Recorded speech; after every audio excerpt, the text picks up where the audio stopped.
Hello students, our third experiment of fluid mechanics is the to determine the coefficient of discharge of an orifice plate meter. Okay, so orifice plate meter is a discharge measuring device. With the help of orifice plate we can measure the discharge of fluid. Okay, generally this is used for the fluids. Okay, so in case of orifice meter we have a pipe. Inside that pipe we have a plate of smaller diameter which is, let's say, D2, and plate diameter, the pipe diameter is P1. With the help of this arrangement we can measure our discharge. Okay, so this is the theoretical method. With the help of we can measure the discharge, and we have to measure the coefficient of discharge. Okay, so this is the write up. This is the coefficient of discharge we can understand from here. Then Q actual is equal to CD into Q theoretical. Okay, the value of CD is always less than 1, means the Q actual is always less than the Q theoretical. Q theoretical we can measure from the formula A1 A2 under root of 2GH divided by A1 square minus A2 square, and Q actual we can measure from the total volume of liquid flowed per unit time. Okay, so we will move to the experiment setup.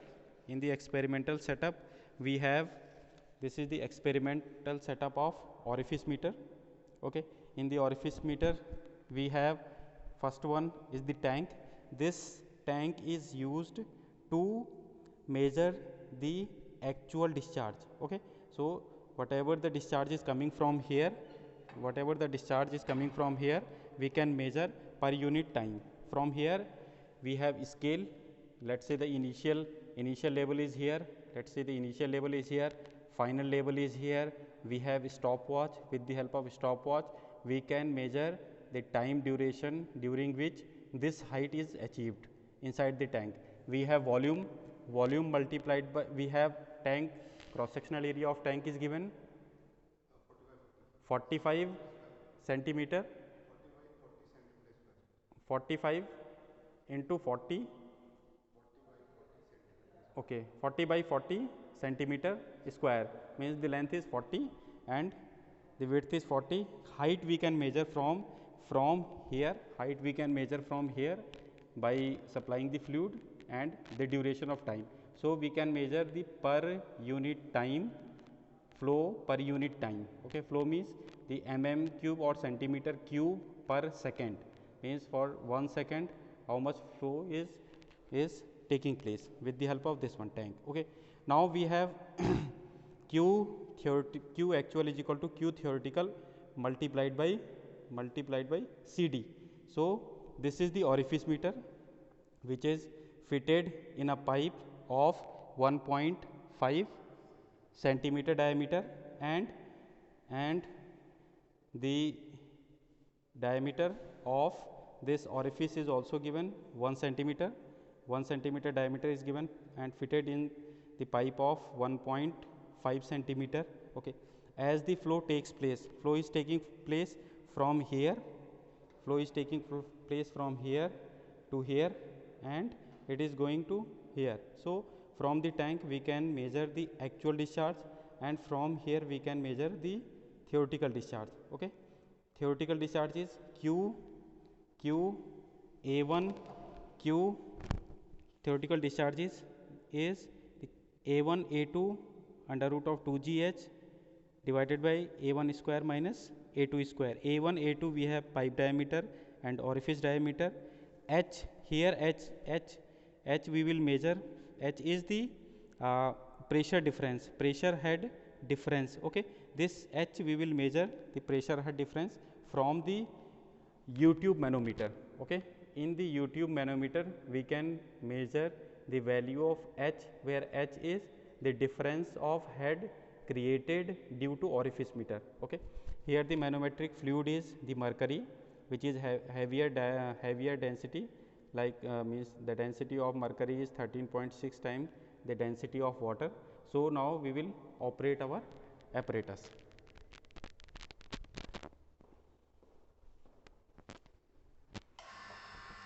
Now we have started our pump, and due to that pump the water is flowing inside the orifice.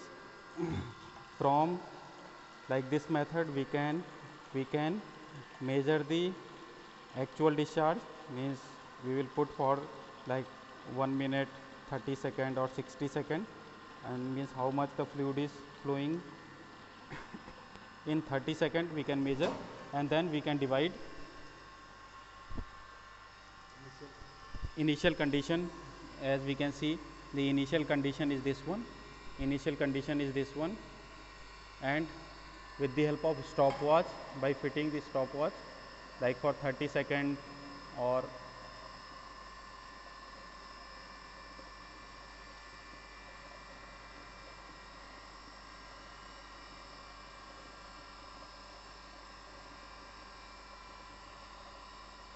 now water is flowing upward. Now we have measured the, for the duration of this one, we have measured the initial height, we have measured the final height. So with the help of that one we can calculate our discharge. Okay, discharge कैसे, how we are going to calculate the discharge? Cross sectional area is given, the net height we can measure the net height, cross sectional area, and cross sectional area multiplied by net height divided by the time duration of flow. With the help of that one we can calculate the actual discharge which is taking place. Now due to orifice meter we have the pressure difference. As the pressure difference occurs, we can measure this pressure difference from the U-tube